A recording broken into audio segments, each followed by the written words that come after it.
அனைவருக்கும் இனிய வணக்கம். இந்த வீடியோ பதிவில் நம்ம தேவிராவுடைய தமிழ் இலக்கணத்தில் இன்று நம்ம பார்க்கக்கூடிய வகுப்பு தான் மிக மிக முக்கியமான ஒரு வகுப்பு. நமக்கு சிலபஸில் இருக்கக்கூடிய டாபிக் என்ன அப்படின்னா புணர்ச்சி விதிகள். புணர்ச்சி நமக்கு இருக்குது, அதில் தான் நமக்கு பிரித்து எழுதுக சேர்த்து எழுதுக அப்படிங்கிற ஒரு பகுதி இருக்கின்றது. சரிங்களா? ஒரு 10 to 15 கேள்விகள் கேட்பாங்க அப்படிங்கிறது சொல்லியிருக்காங்க. இப்போ இதில் நம்ம என்ன வகையான புணர்ச்சிகள்லாம் இருக்குது, அதோட விதிகள் என்ன, அதை பற்றி முழுமையாக இந்த காணொலியில் நம்ம பார்க்கலாம். எது முக்கியமோ அதை மட்டும் நோட் பண்ணுங்கள். நான் சொல்கிறத மட்டும் நோட் பண்ணிங்க அப்படின்னாலே போதுமானது. முழுமையாக முழு மனதோடு ஒரு அரை மணி நேரம் வகுப்பை கிளாரிட்டியோட நோட்டு ஹெட்செட்லாம் எடுத்து வச்சுட்டு பொறுமையாக ஹிண்ட் எடுத்து பொறுமையாக கிளாஸை கவனிங்க. சரிங்களா? வாங்க வீடியோக்குள்ளே போயிடலாம். நமக்கு தெரியும், நிலைமொழியின் ஈரும் வருமொழியின் முதலும் ஒன்றாக சேர்ந்து இணைவது புணர்ச்சி அப்படிங்கிறது பார்க்குறோம். சரிங்களா? எழுத்திலக்கண வகையில் 12வது வகையான புணர்ச்சி. சரிங்களா? 12வது வகை தான் புணர்ச்சி அப்படின்னு சொல்கிறோம். இதில் நம்ம வேற்றுமை புணர்ச்சி, அல்வழி புணர்ச்சி, இயல்பு புணர்ச்சி, விகார புணர்ச்சின்னு சொல்கிறோம். இதில் என்ன சார் வித்தியாசமாக அல்வழி புணர்ச்சி அப்படிங்கிறது கொடுத்துருக்காங்க அப்படிங்கிறத பின்னாடி வகுப்பில் நம்ம பார்க்கலாம். நம்ம இயல்பு புணர்ச்சி, விகார புணர்ச்சி, வேற்றுமை புணர்ச்சி கூட நம்ம பார்த்துருப்போம். பொதுவாக புணர்ச்சி 4 வகைப்படும் அப்படிங்கிறது சொல்லியிருக்கோம். சரிங்களா? நமக்கு தெரிஞ்சது இயல்பு புணர்ச்சி, விகார புணர்ச்சி 2 தான். அதில் நமக்கு தோன்றல், திரிதல், கெடுதல் இயல்பில் நம்ம பார்த்துருப்போம். ஆனால் இதில் நமக்கு 4 வகை அப்படின்னு சொல்லியிருக்காங்க. அப்போ வேற்றுமை விரினா விரித்து சொல்லுவோம், தொகை அப்படின்னா மறைத்து சொல்லுவோம். இதுதான் நம்ம வேற்றுமை உருபில் பார்த்துருப்போம். அதன் அடிப்படையில் வேற்றுமை உருபு தெரியும், ஐயாள்கோ இன்னது கண் அப்படின்னு பார்த்துருப்போம் இல்லையா? வெளிப்பட்டு வரும், மறைந்தும் வரும். வேற்றுமை உருபு வெளிப்பட்டும் வரும், மறைந்து வரும் அப்படிங்கிறத பார்த்துருப்போம். இதில் கிளியை வெளிப்படையாக வந்துருச்சு. கிளி வளர்த்தேன், இதில் கிளியை வளர்த்தேன், ஐ மறைந்து வருது. இவ்வளோ தான் இதில் கொடுத்துருக்காங்க. ஓகேவா? இப்போ வயிற்றுக்கட்டி அப்படின்னா வயிற்றுக்கண் கட்டி என்பது மறைந்து வருது. அப்போ வேற்றுமை விரி. வயிற்றுக்கட்டி என்பது வேற்றுமை தொகையை குறிக்கும். அதில் சிறப்பாக சொல்லணுன்னா 7. சரிங்களா? 2, 3, 4, 5, 6, 7 ஐயாள்கு இன்னது கண். அதன் அடிப்படையில் இந்த எக்ஸாம்பிள் கொடுத்துருக்காங்க. இது மட்டும் நமக்கு போதுமானது. பெயர் சொல்லுடன் வேற்றுமை உருபு வந்து புணர்வது உருபு புணர்ச்சி எனப்படும் சொல்கிறாங்க. உருபு புணர்ச்சி. இது குறித்து தனி இயலே பார்த்திங்கன்னா இருக்குது அப்படின்னு சொல்கிறாங்க. கிளிக்கு எப்படி சார் பிரிக்கலாம்னா கிளி கூட்டல் கு, கிளிக்கு இக்கு பார்த்திங்கன்னா சேர்ந்து உருபு சேர்ந்து வரும். அதனால் உருபு புணர்ச்சி அப்படிங்கிறது சொல்கிறோம். இது பின்னாடி பார்க்கலாம்.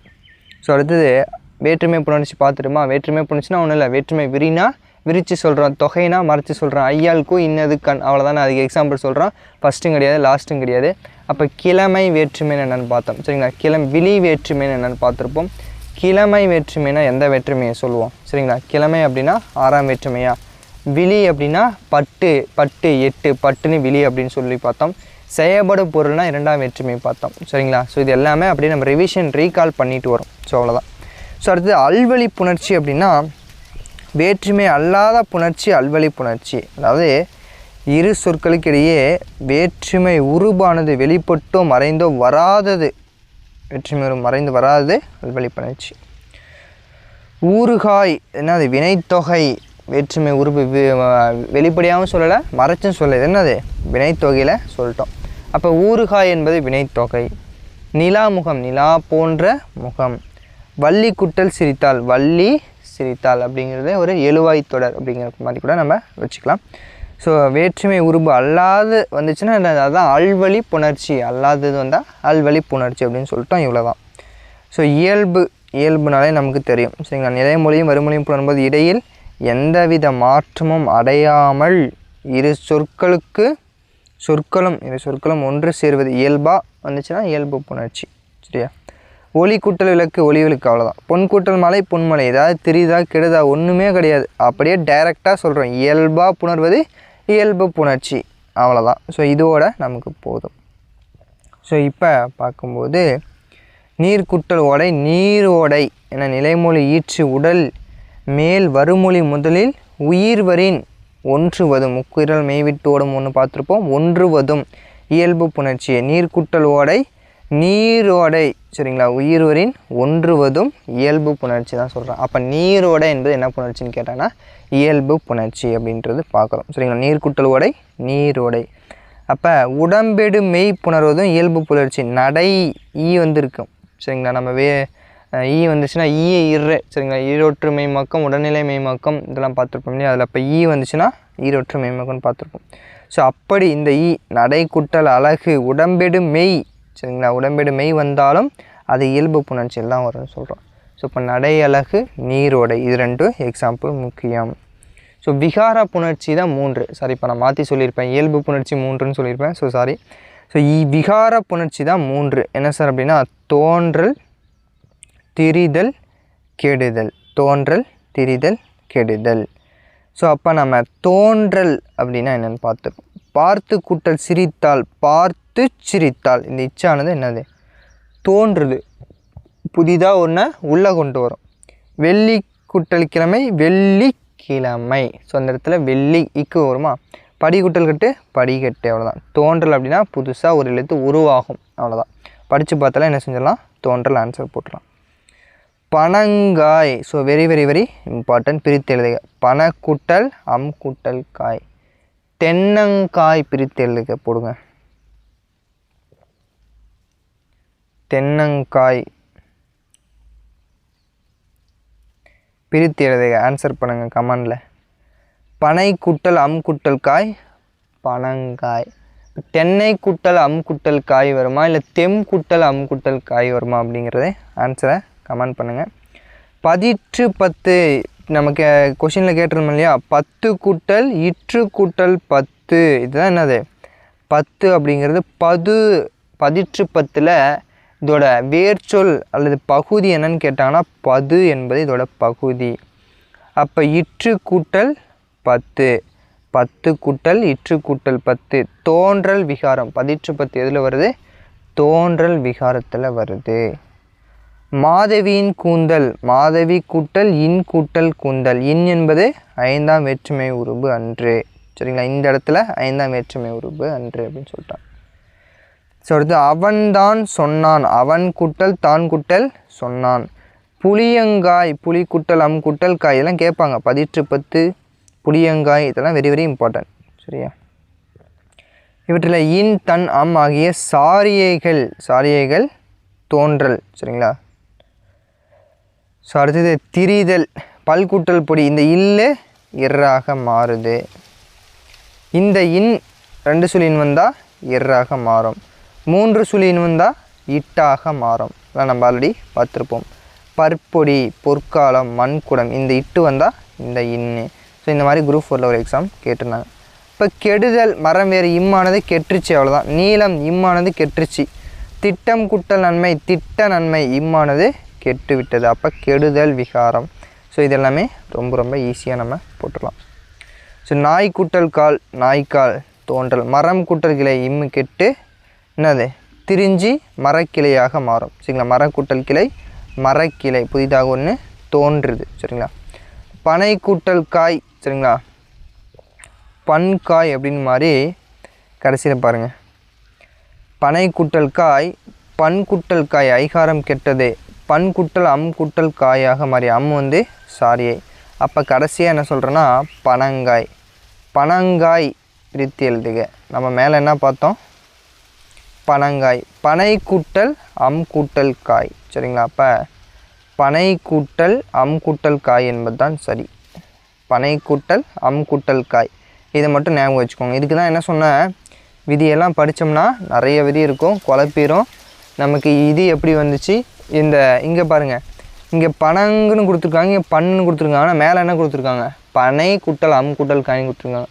அப்போ அங்கே ஒரு மாதிரி சொல்லுவாங்க, இங்கே ஒரு மாதிரி சொல்லுவாங்க. அப்போ தான் விதியை நம்ம படித்தோம்னா என்ன பண்ணிடும், குழப்பிடும். அதுக்கு தான் என்ன சொன்னேன், பனைங்காய்னா பனை கூட்டல் அம் கூட்டல் காய், தென்னங்காய்னா தென்னை கூட்டல் அம் கூட்டல் காய். அவ்வளோதான், சிம்பிளாக முடிச்சு விட்றணும். சரியா, ரொம்ப போட்டு குழப்பிட்டுருக்கூடாது. ஸோ இவ்வளோ தான்ப்பா இதில். ஓகேவா. ஸோ அடுத்து நம்ம விகாரம், வலித்தல் விகாரம், வல்லினம் மெல்லினம் விகாரம். சரிங்களா. ஸோ இதெல்லாம் நமக்கு தேவையில்லை. வல்லினம் மெல்லினம் நீட்டல் விகாரம். ஸோ இதெல்லாம் நமக்கு எதுவும் தேவையில்லை. ஓகேவா. ஸோ இதில் பிரித்து எழுதுக மட்டும் பார்த்துருவோம். ஓகேவா. தொட்ட கூட்டல் அனைத்து எப்படி எழுதலாம், தொட்ட வனைத்து. கற்ற கூட்டல் அனைத்து கற்றவனைத்து. ஸோ இதை மட்டும் நோட் பண்ணிக்கோங்கப்பா. தொட்ட கூட்டல் அனைத்து தொட்டவனைத்து, கற்ற கூட்டல் அனைத்து கற்றவனைத்து. சரிங்களா? ஸோ இதை மட்டும் நோட் பண்ணிக்கோங்க. ஸோ நமக்கு விதியெல்லாம் எதுவும் தேவையில்லை, விதியெல்லாம் எதுவும் படிக்க வேண்டாம். சரியா? ஓகேவா? முதற்குறை இடைக்குறை, ஸோ இது தேவையில்லை. கற்ற கூட்டல் அனைத்து பார்த்துட்டோமா? அடுத்தது கண்ணீர், ஈஸி தான். கண் கூட்டல் நீர் கண்ணீர். அப்போ இடைக்குறை இடைக்குறை கண்ணீர் என்பது என்னது? இடைக்குறை. கண்ணீர் என்பது இடைக்குறை அப்படின்னு சொல்கிறாங்க. சரியா? கண்ணீர் என்பது இடைக்குறை. ஓகேவா? ஸோ இல்லை இலை என்பது இடைக்குறை. ஓந்தி ஓதி சொன்னான் சொன்னான். சரிங்களா? இதெல்லாம் வந்து ஜஸ்ட்டு தெரிஞ்சுக்கிட்டால் போதும். ஸோ இதெல்லாம் எதுவும் பெருசாக தேவையில்லை. ஓகேவா? ஸோ அடுத்தது நம்ம புணர்ச்சியின் அடிப்படையில் விதிகள். புணர்ச்சியின் அடிப்படையில் விதிகள்னு பார்க்கும்போது மெய்மேல் உயிர் ஏறல், மெய்மேல் உயிர் ஏறல் அப்படின்னு பார்க்கணும். மானோடும், மான் கூட்டல் ஓடும், இன்னு கூட்டல் ஓ என்னவா மாறுது? நோவாக மாறுது. அதுதான் மெய்மேல் உயிர் ஏறுதல் அப்படின்னு சொல்கிறோம். அரசன் இல்லை, அரசன் கூட்டல் இல்லை, இன்னு கூட்டல் ஈ நீ. அவ்வளோதான். ஸோ சிம்பிளாக படித்து பார்த்து இதெல்லாம் ஆன்சர் போட்டுடலாம். தமிழ் அறிவு இல்லு கூட்டலா லாவாக மாறுது. அவ்வளோதான். இதெல்லாம் எதுவும் படிக்க வேண்டாம், படித்து பார்த்தாலே இது ஈஸியாக போட்டுடலான்னு தோணுச்சுன்னா அது வேண்டாம், விட்டுருங்க. அவ்வளோதான். ஒற்று இரட்டிக்கும் என்ன பார்த்தோம்? வெற்றிலைன்னு பார்த்தோமா? தன்னு ஒற்று இரட்டித்தல் அப்படின்னு பார்த்தோம். அப்போ மண் கூட்டல் உலகம், மண் உலகம். ஒற்று இரட்டிக்கும். கல்லுளி கல்லுளி, ஸோ அதுக்கு இனமான ஒற்று இரட்டிக்கும். நில்லேல். சரிங்களா? நில்லேல். மெய்யெழுத்து. அடுத்து என்ன பார்க்குறோம்? மெய்யெழுத்து. சரிங்களா? மெய் கூட்டல் எழுத்து. அப்போ இந்த ஏ வந்துருச்சா, அதுக்கு இனமான ஒற்று இரட்டித்து வரும். அதுதான் என்ன சொல்கிறோம்? ஒற்று இரட்டிக்கும். அவ்வளோதான். சரி, அந்த இதிலே நமக்கு எக்ஸாம்பிள் வந்துடும். உடம்பெடுமை பார்த்துருப்போம். ஈயே இவ்வு பார்த்துருப்போம். பொதுவாக நம்ம உடம்பெடுமைக்கு ஈயே இவ்வு பிரித்து பார்த்தாலே ஆன்சர் வந்துடும். சரியா? என்ன சொல்கிறேன்னா, உயிருடன் சேர்ந்து சொல்லின் முதல் எழுத்தாக வருகின்றன. ஆ கூட்டல் இ ஐ, ஆ கூட்டல் இ ஐ என்றும் சொல்லலாம். ஆ கூட்டல் உ அவ் என்றும் சொல்லலாம். சரியா? ஸோ பொதுவாக உடம்பெடுமை ஆ இ உ இந்த மாதிரி வந்தால் ஈ எந்த இடத்துல வரும், இவ்வு எந்த இடத்துல வருங்கிறது நியூ புக்கில் நம்ம நடத்தியாச்சு. சரிங்களா? நியூ புக்கில் நடத்திட்டோம். அது நியூ புக்கில் இருக்கிறதே நம்ம படிச்சுக்கிட்டால் போதும். இன்னொரு டைம் ரிவிஷன் பண்ணும்போது அதை நான் இன்னும் தெளிவாக நடத்துகிறேன். ஸோ நிலைமொழி ஈற்றில் இ இ இ ஐ என்ற உயிரெழுத்தில் ஒன்று நிற்க வருமொழி முதல் எந்த உயிரெழுத்து வந்தாலும் ஈ என்ற எழுத்து போடும். ஒன்றும் இல்லைப்பா, இ இ ஐ வந்தால் நம்ம என்ன போடுறோம்? ஈ அப்படிங்கிற எழுத்தை போடுறோம். இதை தவிர மற்ற எழுத்து வந்தால் இவ் அப்படிங்கிற எழுத்து போடலாம். சில இடங்களில் ஈயும் போடலாம் இவ்வும் போடலாம் அப்படின்னு சொல்லியிருப்பாங்க. சரி, அவ்வளோதான். இ இ ஐ வந்தால் ஈ போடுறோம், மற்ற எழுத்து வந்தால் இவ்வு போடுறோம். இதுதான் கான்செப்ட்டு. வேறு எங்கேயும் போய் படிக்க வேண்டியதில்லை. இதை மட்டும் புரிஞ்சுக்கோங்க. கிளி ஈ வந்துருச்சு, அப்போ ஈ போட்டுக்கோ. தீ ஈ வந்துருச்சு, ஈ போட்டுக்கணும். அவ்வளோதான். பூனை ஐ வந்துருச்சு, இங்கே என்ன போட்டுக்கணும்? ஈ போட்டுக்கணும். அவ்வளோதான்ப்பா. Simple concept. சரியா? ஸோ அடுத்தது என்ன சொல்கிறேன்னா, நிலைமொழியீட்டில் ஆ ஆ இ என்ற உயிரெழுத்துக்களில் ஒன்று நிற்க வருமொழி முதலில் எந்த உயிரெழுத்து வந்தாலும் இடையில் இவ் என்ற மெய்யெழுத்து உடம்படுமையாக வரும் அப்படின்னு சொல்கிறேன். ஸோ இப்போ இளமை. சரிங்களா? இளமை. இதை தவிர மற்ற எழுத்து இளமை என்ன வருது? ஆ வருதா? இ இ ஐயை தவிர மற்ற எந்த எழுத்து வந்தாலும் இவ்வு போட்டுருங்க அப்படின்னு சொல்கிறாங்க. அவ்வளோதான் அந்த கான்செப்ட். இல ஆ வந்துருச்சா, அப்போ இவ்வு போட்டுருங்க. இல கூட்டல் இவ்வு கூட்டல் அழகு இளவழகு. பலா வடு ஊ வந்துருச்சா, பூ கோ. சரிங்களா? கோ கூட்டல் இல் கோவில் என்று தான் வர வேண்டும். ஸோ அப்போ கோ கூட்டல் அழகு கோவழகு. ஓ வந்துருச்சு. கோ கூட்டலில் கோவில் என்று தான் வர வேண்டும். கோயில் என்று வருதல் இக்காலத்தில் திரிந்த மருவிய வழக்கு அப்படின்னு சொல்கிறோம். ஸோ கோவில் பிரித்து எழுத கேட்டாங்கன்னா கோ கூட்டலில் கோவில் என்று தான் வர வேண்டும். ஆனால் கோயில் என்று வருதல் இக்காலத்தில் திரிந்து கோயிலுக்கு போகிறேன் கோவிலுக்கு போகிறேன்னு சொல்கிறாங்க. சில பேர் கோயிலுக்கு போகிறேன் கோயில்னு சொல்கிறாங்க இல்லையா? ஸோ கோவில் கோ கூட்டல் இல் என்பது சரியானது. ஆனால் நம்ம தற்காலத்தில் மருவி என்ன சொல்கிறோம்? கோயில் அப்படின்னு சொல்கிறோம். அவ்வளோதான்.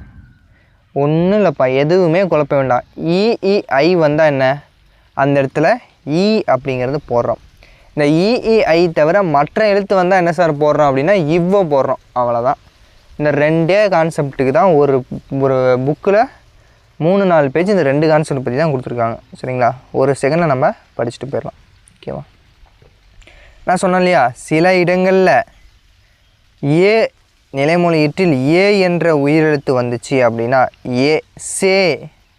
சே ஏ என்ற எழுத்து வந்தால் ஈயும் போடலாம் இவ்வும் போடலாம், அவ்வளோதான். இஇஐ எங்கே இது வரல அப்படின்னா இவ்வோ போட்டுறோம். ஏ என்ற எழுத்து வந்தால் ரெண்டுமே போட்டுக்கலாம். அதுக்கு எக்ஸாம்பிள் சே குட்டல் அழகு, சே வலகு, சே அழகு, அவ்வளோதான்ப்பா. அவனே குட்டல் அரசன், அவனே வரசன் அப்படின்னு எழுதலாம்.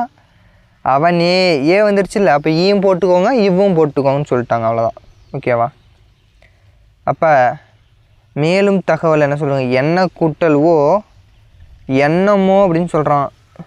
சரிங்களா, என்ன கூட்டல் இம்மு கூட்டல் ஓ, என்ன கூட்டல் ஓ வந்து என்ன கூட்டல் அந்த இம்மு எங்கே சார் வந்துச்சு அப்படின்னா, இம் எப்படி வந்துச்சுன்னா சொல்கிறாங்க பாருங்கள், இம் என்பது உடம்பெடுமையாக வந்தது என்றும் கூறுவர்.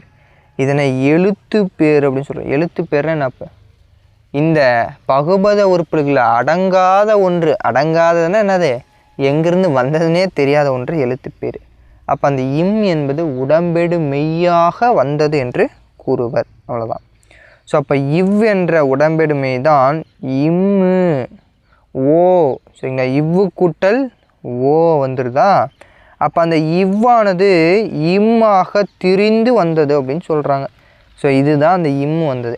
இப்போ என்னமோ பண்ணு அப்படின்னு சொல்கிறோம்ல, என்ன கூட்டல் இம்மு கூட்டல் ஓ என்னமோ, அப்படி ஆப்ஷன் இல்லைன்னா என்ன போட்டுருணும், என்ன கூட்டல் ஓ என்னமோ. எப்படி சார் வந்தது, இவ்வு கூட்டல் ஓ, அப்போ அந்த இவ்வானது இம்மாக மாறிடுச்சுன்னு சொல்கிறாங்க. இதுதான் விதி.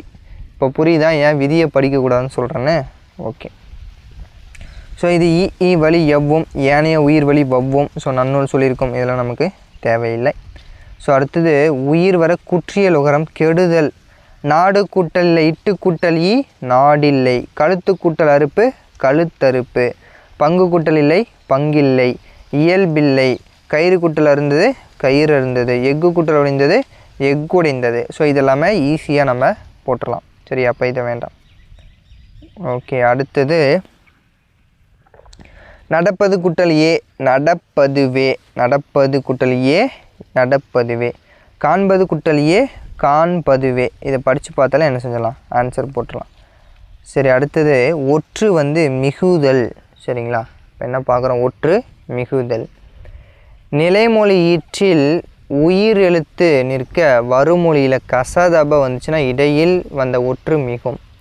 நிலைமொழி ஈற்றில் உயிர் எழுத்து நிற்க இற கூட்டல் ஈ, அப்போ உயிர் எழுத்து நிற்க இக்கு கசதப மிகும், அப்போ இக்கு கூட்டல் ஆ கசதப மிகும்.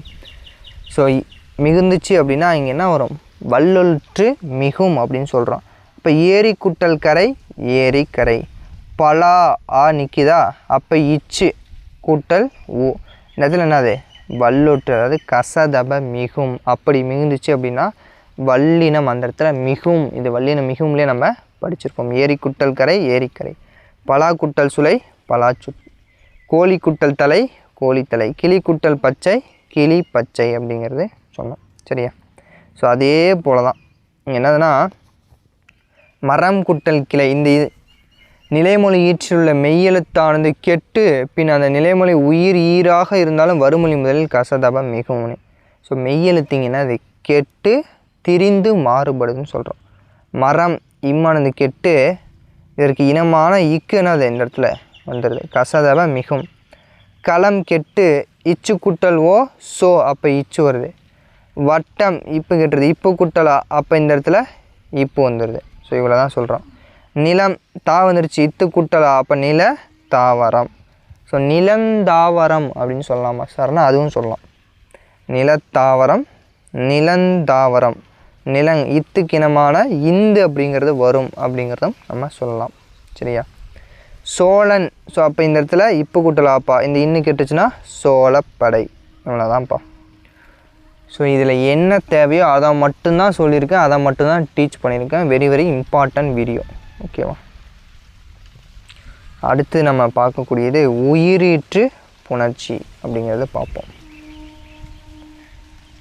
அடுத்து நம்ம பார்க்கக்கூடியது உயிரீற்று புணர்ச்சி அப்படின்னா என்ன சார்னா, நிலைமொழி ஈற்றில் உயிரெழுத்து நிற்க வருமொழி முதலில் கசதப மிகும். அதே தான் பார்க்குறோம் இங்கே. இப்போ வாலிய என்ற சொல் இயல்பாக புணரும். வாலிய கூட்டல் கண்ணா வாலிய கண்ணா, வாலிய வாலி கூட்டல் கண்ணா வாலி கண்ணா. ஸோ இது ஜஸ்ட்டு சும்மா கொடுத்துருக்காங்கப்பா, இது வேண்டாம். ஸோ இங்கே நம்ம சொன்னோம் இல்லையா, நிறைய பேர் டவுட் கேட்டிருந்தீங்களா, சா குத்தினான் அங்கே எப்படி சார் சாவ குட்டல் குத்தினான் சா குத்தினான் எப்படி சார் வரும் அப்படின்னா, இப்போ பாருங்கள் வரும். சாவ என்ற சொல்லின் ஈற்றில் உள்ள உயிரும் மெய்யும் கெட்டாலும் கெடவில்லை என்றாலும் ஒற்று மிகும். என்ன சொல்கிறாங்கன்னா, சாவ என்ற சொல்ல உயிரும் மெய்யும் கெட்டுருச்சு, கெட்டாலும் சரி கெடலாலும் சரி அந்த இடத்துல ஒற்று மிகுந்துரும் அப்படி சொல்கிறாங்க. சரியா? இப்போ சாவ கூட்டல் குத்தினான்றத சா கூட்டல் குத்தினான், சா கூட்டல் குத்தினான் அப்படிங்கிறது இந்த இக்கு கூட்டல் ஊ என்னது கூ அப்படின்னு வருமா? அப்போ சா குத்தினான் அப்படிங்கிறது சொல்லலாம். சா கூட்டல் குத்தினான்னு வந்தால் சா குத்தினான். அப்போ சாவ குத்தினான் அப்படின்னா சாவ கூட்டல் குத்தினான் தான் இந்த இடத்துல குத்திருக்காங்க. நம்ம என்ன படிச்சிருப்போம், சா குத்தினான் பிரித்து எழுதுக அப்படின்னா என்னது சாவ கூட்டல் குத்தினான் அப்படின்னு படிச்சிருப்போம். நான் இங்கே என்ன சொல்கிறாங்க, சாவ என்ற சொல்லின் ஈற்றில் உள்ள உயிரும் மெய்யும் கெட்டாலும் கெடல்னாலும் ஒற்று மிகும் சொல்லிட்டாங்க. சம்மந்தமே எல்லாம் சொல்லியிருக்காங்க பார்த்தீங்களா. அந்த ஈற்றில் உயிர் எழுத்து வந்தாலும் சரி மெய் எழுத்து வந்தாலும் சரி, என்ன வந்தால் என்ன, எனக்கு தேவை ஒற்று மிகணும். அப்போ இவங்க இதை வச்சு தான் இந்த இலக்கண விதியே ஃப்ரேம் பண்ணியிருக்காங்க. சரியா? இப்போ நான் என்ன சார் பண்ணுறதுன்னா, அதுக்கு தான் சொன்னேன், விதியை படித்தோம் அப்படின்னா இந்த ஜென்மத்தில் நம்மளால் பாஸ் பண்ணவே முடியாது அப்படின்னு. சா குத்தினான் பிரித்து எழுதுக, சாவ கூட்டல் குத்தினான் சா குத்தினான், அவ்வளோதான். ஒரே இதில் மனப்பாடம் பண்ணி படிச்சுட்டு போயிட்டே இருக்கலாம், அவ்வளோதான். எதுக்கு வளவலன்னு விதியை படிச்சுக்கிட்டு விதியை மனப்பாடம் பண்ணிக்கிட்டு இதையும் மனப்பாடம் பண்ணிக்கிட்டு, ஸோ 2 வேலை. இதுக்கு தான் நான் சொன்னேன் ஸ்டூடெண்ட்ஸை ஃபஸ்ட்லேருந்து இதை தான் நான் சொல்கிறேன். சரியா? இந்த விதியை நீங்கள் 10 டைம் படித்தாலும் புரியாது. நீங்கள் ஒன்றும் பிரச்சனை இல்லை, இன்னும் 2 டைம் இந்த விதியை படித்து பாருங்கள், புரியுதா புரியலையான்னு கமெண்ட் பண்ணுங்கள்.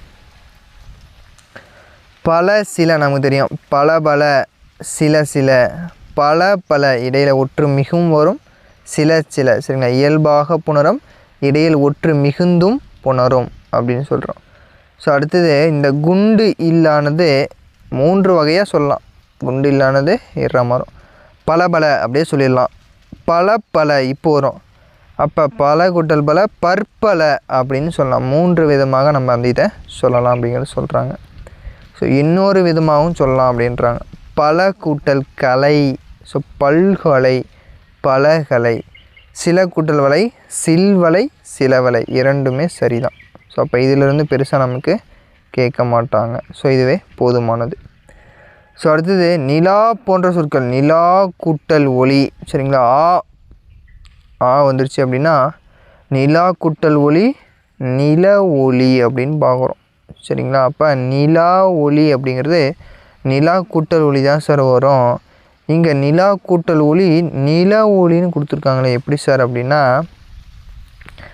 ஆ என்ற இறுதி எழுத்து ஆ என குறுகும்.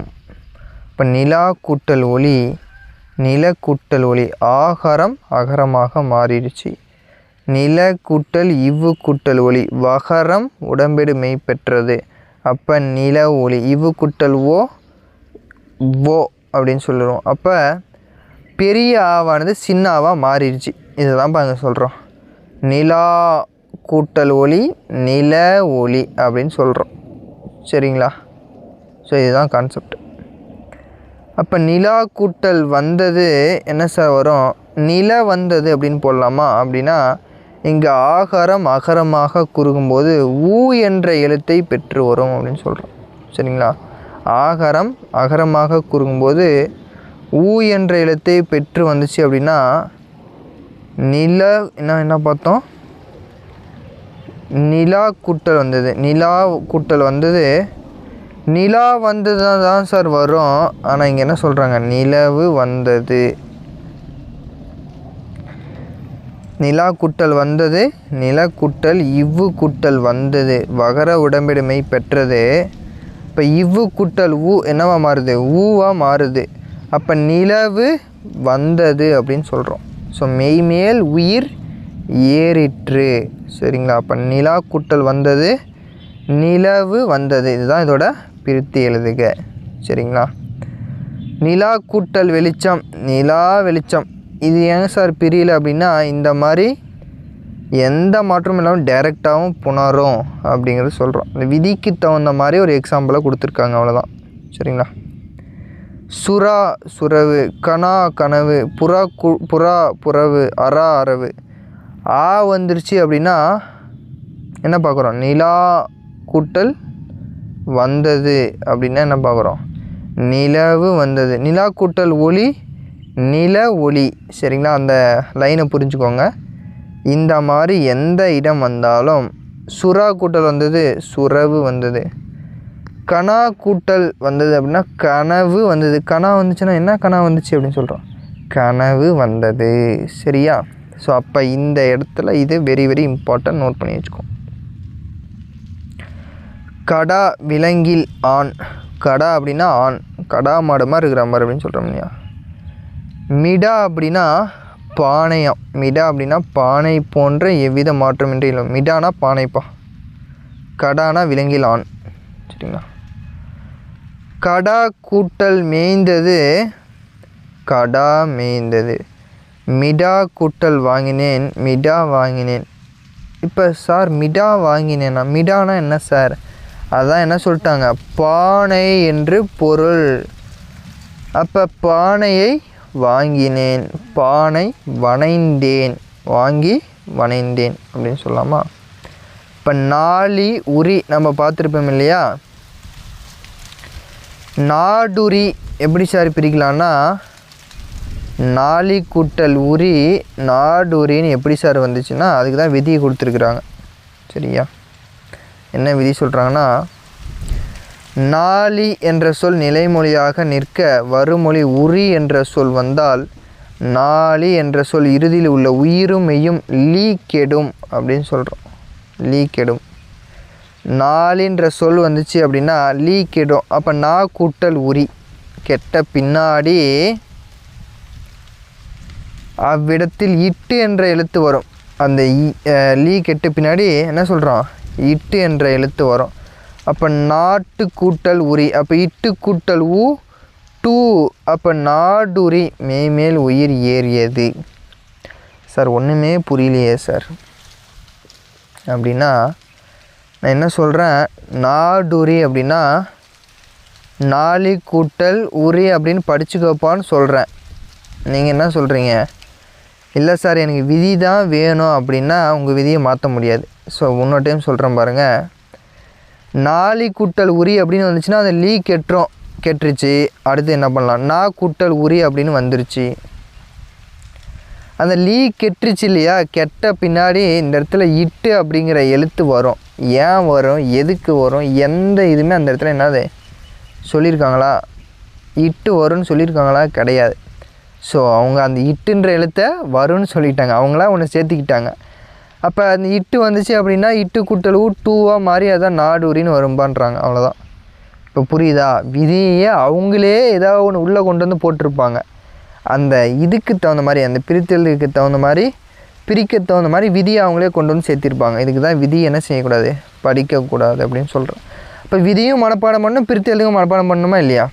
அதுக்கு நீ பிரித்தலுக்கும் மனப்பாடம் பண்ணிட்டு போயிருங்க அப்படின்னு சொல்கிறேன். இப்போ நாடுரி நாளை கூட்டல் உரி, அவ்வளோதான். அடுத்தது உரி என்ற சொல் நிலைமொழியாக நிற்க வருமொழியாய் ஏற்ற சொல் வந்தால் இடையில் ஆ என்ற ஓர் எழுத்து மிகும் அப்படின்னா என்னென்னு பார்ப்போமா? அதான் நம்ம பார்த்தோம். உரி கூட்டல் உப்பு, உரிய உப்பு அப்படின்னு பார்த்தோமா? உரிய உப்பு அப்படின்னு பார்த்தோம். உரி கூட்டல் உப்பு, உரிய உப்பு. அதுக்கு தான் இவ்வளோ இலக்கணம். உரிய கூட்டல் உப்பு என்னதான், உரிய உப்பு அவ்வளோதான் விட்டுருங்க. எதுக்கு இவ்வளோ விதியை படிச்சுக்கிட்டு வேண்டாம். இப்போ ஒடு மூன்றாம் வேற்றுமை உருபுகளான இரண்டும் இயல்பாக புணரும். அவனோடு சென்றேன் அவளோடு போனான் அவ்வளோதான் இயல்பாக பிரிஞ்சிடும்னு சொல்லிட்டாங்க. சரியா? ஸோ அடுத்தது உவம உருபில் அது வந்துச்சுன்னா அவனது குட்டல் புத்தகம் அவனது புத்தகம், முருகனது குட்டல் சட்டை முருகனது சட்டை, அவ்வளோதான் இயல்பாக புணர்ந்துரும்னு சொல்லிட்டோம். ஒரு இரு வந்து என்னென்னா ஒரு குட்டல் கடை ஒரு கடை, ஓர் கடை வருமா வராது. இங்கே என்ன உயிர்மை எழுத்து வந்துருக்குது. அப்போ இதை வச்சு இங்கே என்ன வந்துடும், ஓர் வராது ஒரு வரும். உயிர்மை எழுத்து வந்தால் ஒரு, உயிரெழுத்து வந்தால் என்ன சொன்னோம் ஓர், அவ்வளோதான். ஓர் அஃது ஓர் அது ஒரு படிச்சிருப்போம் இல்லையா, இவ்வளோ தான் மேட்ரு. சுடு புகு அப்போ வினை தொகை, சுடு குட்டல் காடு சுடுகாடு, விடு குட்டல் கதை விடுகதை, புகு குட்டல் படை புகுப்படை, உகர ஈற்று வினைத்தொகை இயல்பாக புணரும்.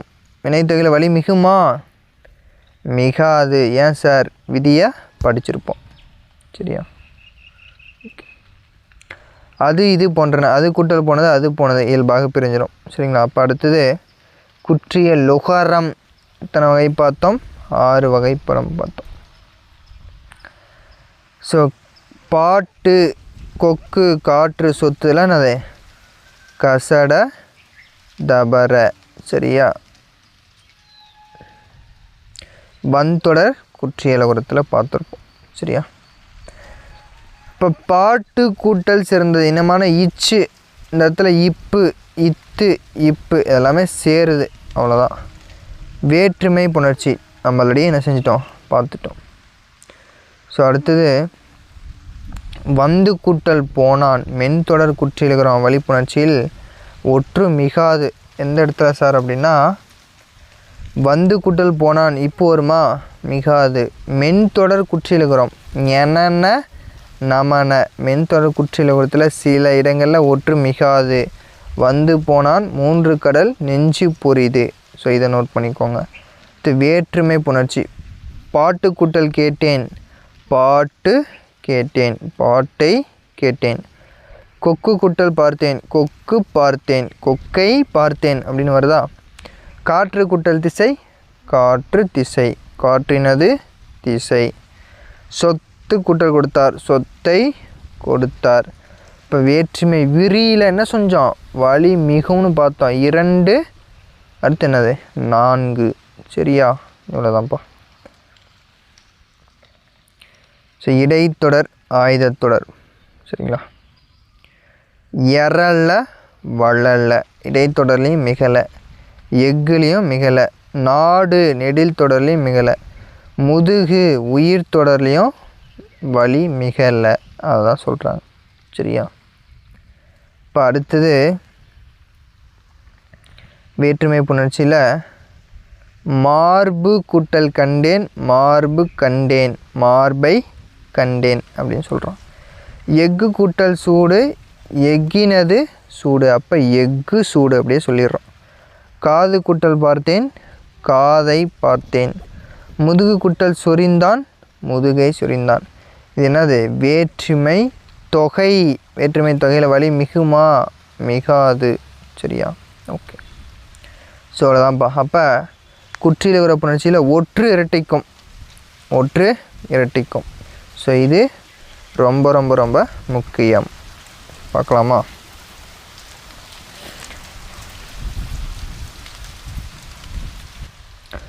அடுத்தது குற்றியலுகிற புணர்ச்சியில் ஒற்று இரட்டிக்கும்.